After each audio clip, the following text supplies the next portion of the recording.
श्री रामकृष्ण परमहंस का जन्म 18 फरवरी 1836 को पश्चिम बंगाल के कामारपुकुर गांव में हुआ था।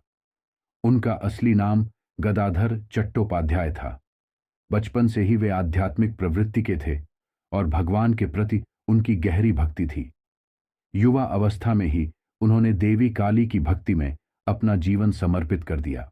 श्री रामकृष्ण परमहंस ने दक्षिणेश्वर काली मंदिर में पुजारी के रूप में काम करना शुरू किया।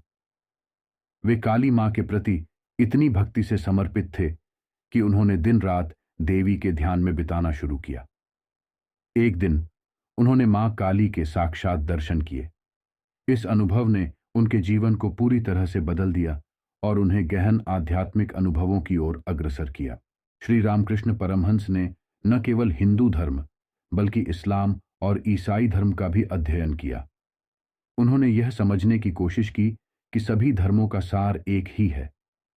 इन अनुभवों ने उन्हें यह सिखाया कि सभी धर्मों के मार्ग एक ही ईश्वर की ओर ले जाते हैं। और श्री रामकृष्ण परमहंस ने अद्वैत वेदांत के महान संत तोतापुरी महाराज से दीक्षा ली।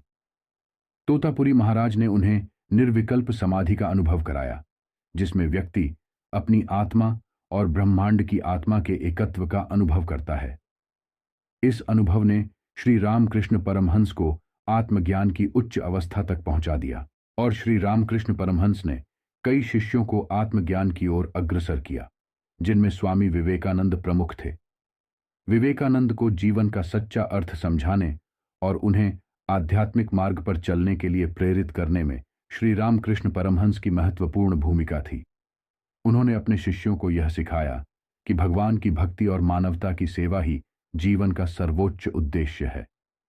श्री रामकृष्ण का अंतिम समय।